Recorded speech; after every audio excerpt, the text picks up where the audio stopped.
स्वागत है दोस्तों आपका हमारे यूट्यूब चैनल निवेश ज्ञान में। दोस्तों हम सभी की यही कोशिश होती है कि किसी तरह से हमें मंथली इनकम आना शुरू हो जाए।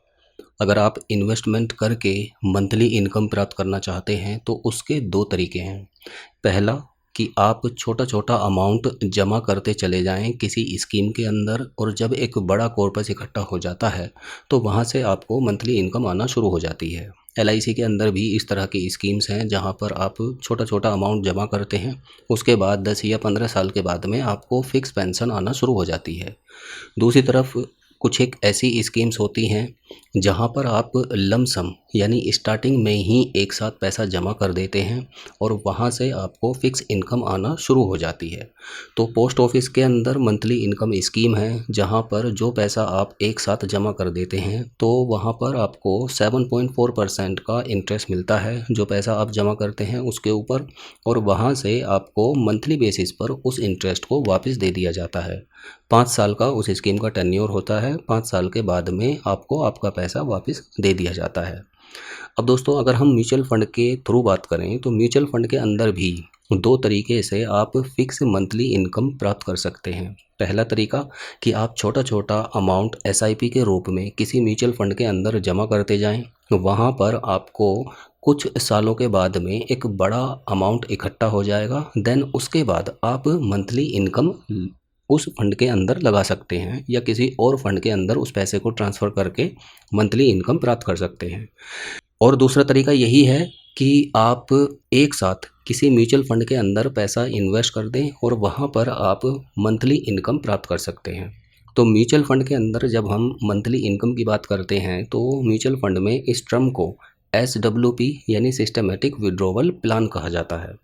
तो सिस्टमेटिक विड्रॉवल प्लान किस तरह से काम करता है, कितना पैसा इन्वेस्ट करने के बाद में हमें कितना मंथली बेसिस पर इनकम हो सकती है, तो इन सारी बातों को हम अभी डिटेल में डिस्कस करेंगे। सबसे पहली बात यह है दोस्तों कि हमें किस म्यूचुअल फंड को चुनना चाहिए अगर हम फिक्स मंथली इनकम की बात कर रहे हैं। अब पॉइंट ये आता है कि हमें कौन सी स्कीम के अंदर म्यूचुअल फंड के अंदर पैसा इन्वेस्ट करना चाहिए, और दूसरी इम्पोर्टेंट बात ये है कि जो पैसा हम जमा कर रहे हैं उसके अगेंस्ट हमें कितना पे आउट लगाना चाहिए, यानी मंथली बेसिस पर हमें कितनी इनकम सेट करनी चाहिए ताकि जो पैसा हम जमा करें वो हमारा एज इट इज़ बना रहे। तो इसके लिए सबसे बेस्ट म्यूचुअल फंड हो सकता है SBI का ब्लू चिप फंड। SBI के ब्लू चिप फंड की खास बात ये है कि ये जो ब्लू चिप कैटेगरी की कंपनी है सिर्फ उन्हीं के अंदर अपने पैसे को इन्वेस्ट करता है। अगर मैं SBI के ब्लू चिप फंड के ओवरऑल रिटर्न्स की बात करूं तो इसने 16.17% के रिटर्न्स प्रोवाइड कराए हैं। पिछले 5 साल के भी इसके रिटर्न्स 18.09% के हैं। पिछले 3 साल में भी इसने 15.14% के रिटर्न्स दिए हैं। पिछले 1 साल में भी इसने 22.17% के रिटर्न्स प्रोवाइड कराए हैं, और पिछले 6 महीने में भी इसने 6.73% के रिटर्न्स प्रोवाइड कराए हैं। अब दोस्तों मान लीजिए हमने इस फंड को सेलेक्ट कर लिया और इसके अंदर जैसा हमने देखा है कि ओवरऑल जो इसके रिटर्न्स हैं वो 16% से भी ज़्यादा के हैं। तो अब हमें ये कैसे पता चलेगा कि कितना पे आउट हमें लगाना चाहिए अपने इन्वेस्टेड अमाउंट के ऊपर, ताकि जो हमारा प्रिंसिपल अमाउंट है उस पर किसी भी तरह का कोई संकट ना आए। तो सपोज़ कीजिए आपने 1 लाख रुपए इस फंड के अंदर इन्वेस्ट कर दिए। 1 लाख रुपए के अगेंस्ट हमें कितना विड्रॉवल लगाना है, इसके लिए एक सिंपल सी कैलकुलेशन है कि आप 0.8% अपने इन्वेस्टेड अमाउंट का विड्रॉवल लगा सकते हैं। यानी अगर आपने 1 लाख रुपए का इन्वेस्टमेंट किया है तो 1 लाख रुपए का 1% कितना होगा, 1000 रुपये, और 0.8% कितना होगा, 800 रुपये। तो सपोज़ कीजिए आपने 800 रुपये इसके अंदर विड्रॉवल लगा दिया और 1 लाख रुपये इन्वेस्ट कर दिए।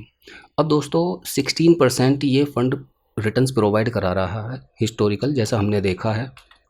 तो 16% के रिटर्न्स अगर ये आगे भी प्रोवाइड करा दे देन उस केस में क्या होगा। तो 1 साल की हम यहाँ पर कैलकुलेशन पहले समझते हैं। 1 साल के बाद में जो आपका 1 लाख रुपए है वो बढ़कर 1,05,000 रुपये हो जाएगा, और 9600 रुपये का यानी 9600 रुपये का आप विड्रॉवल भी ले चुके होंगे। ठीक है, तो यहाँ पर आप देख सकते हैं कि हमें 2 फ़ायदे हो सकते हैं। अगर ये फ़ंड हमें 16% के रिटर्न्स प्रोवाइड कराता है तो हमें मंथली इनकम भी आना शुरू हो जाएगी, और साथ ही साथ यहाँ पर फ्रेंड्स जो हमारा प्रिंसिपल अमाउंट है उसके अंदर भी हमें ग्रोथ देखने को मिल रही है। सही है। अब सपोज कीजिए कि ये फंड हमें 16% के रिटर्न प्रोवाइड नहीं करा पाता है, ये हमें 12% के रिटर्न्स प्रोवाइड करा देता है। तो उस केस में क्या होगा, हमारा 1,00,000 रुपये 1 साल के बाद में बढ़कर 1,01,883 रुपये हो जाएगा, यानी 1,883 रुपये का अभी भी इंक्रीमेंट हुआ है हमारे प्रिंसिपल अमाउंट में, और 9600 रुपये का हम विड्रॉवल भी ले चुके हैं। अब दोस्तों कितने परसेंट ये फंड रिटर्न प्रोवाइड कराए ताकि जो हमारा प्रिंसिपल अमाउंट है वो बिल्कुल सेफ़ रहे, तो हम यहाँ पर देख सकते हैं कि अगर ये फ़ंड मान लीजिए 11% के रिटर्न प्रोवाइड कराता है तो उस केस में भी हमारा 1,00,000 रुपये में 925 रुपये की बढ़ोतरी हो रही है। सही है।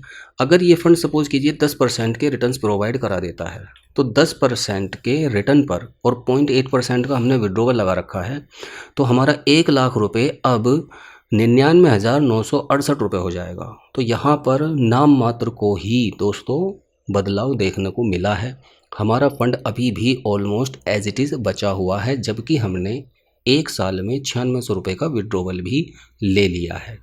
वहीं अगर हम पोस्ट ऑफिस के MIS स्कीम की बात करें तो 1,00,000 रुपये के अगेंस्ट यहाँ पर दोस्तों आपको हर महीने 617 रुपये मिलेंगे। सही है। लेकिन म्यूचुअल फंड के केस में हमें 800 रुपये प्रति मंथ यहाँ पर प्राप्त हो रहे हैं, और वो भी उस केस में जब इसके हिस्टोरिकल रिटर्न्स 16% के हैं और हम इसके रिटर्न 10% एक्सपेक्टेड रिटर्न्स मानकर चल रहे हैं। सही है। तो नॉर्मली जो म्यूचुअल फंड्स होते हैं, सभी म्यूचुअल फंड ऑलमोस्ट दोस्तों 12 से 15% के रिटर्न्स ईजिली प्रोवाइड करा देते हैं। अब मान लीजिए आप इसी फंड के अंदर 10 लाख रुपए का इन्वेस्टमेंट कर देते हैं, तो 10 लाख रुपए के अगेंस्ट हम 8,000 रुपये का विड्रॉवल लगा सकते हैं। अब अगर ये मानकर चलिए, हम ये मान लेते हैं कि 12% के ये हमें रिटर्न्स प्रोवाइड करा देता है, हमारा 10 लाख रुपये बढ़कर 10,18,000 रुपये हो जाएगा, और 96,000 रुपये के हम विड्रॉवल भी ले चुके होंगे 1 साल के बाद में। अगर सपोज कीजिए हम 15 लाख रुपए का इसके अंदर इन्वेस्टमेंट कर देते हैं, अब हमारा जो विड्रॉवल होगा वो 12,000 रुपये प्रति मंथ होगा। 12,000 रुपये प्रति मंथ हमें प्राप्त हो रहे हैं मंथली बेसिस पर, तो 1 साल के बाद में हमारा 15 लाख रुपये बढ़कर 15,28,000 रुपये हो जाएगा, और 1,44,000 रुपये के हम विड्रॉवल भी ले चुके होंगे। अब इस पूरे प्रोसेस को मान लीजिए आप चला देते हैं अगले 20 साल तक, ठीक है। तो 20 साल में हमारा 15 लाख रुपये बढ़कर 35,34,000 रुपये हो जाएगा, और 28,80,000 रुपये के हम विड्रॉवल भी ले चुके होंगे। सही है। अब सपोज़ कीजिए आप इसके अंदर लगा देते हैं दोस्तों 20 लाख रुपये, इसके अंदर अगर आप इन्वेस्ट कर देते हैं तो उस केस में आप 16,000 पर मंथ का विड्रॉवल लगा सकते हैं, ठीक है। और 12% के भी ये अगर फंड रिटर्न प्रोवाइड करा देता है तो 5 साल के टाइम पीरियड की अगर मैं कैलकुलेशन करके आपको बताऊं तो 20 लाख रुपए हमारा बढ़कर 22,39,000 रुपये हो जाएगा, और 9,60,000 रुपये के हम विड्रॉवल भी ले चुके होंगे। वहीं अगर ये फंड मान लीजिए 16% के ही रिटर्न्स प्रोवाइड करा देता है जो ये हिस्टोरिकली प्रोवाइड करा रहा है, तो उस केस में हमारा 20 लाख रुपये बढ़कर 27,86,000 रुपये हो जाएगा, और 9,60,000 रुपये का हमें विड्रॉवल भी मिल चुका होगा। सही है।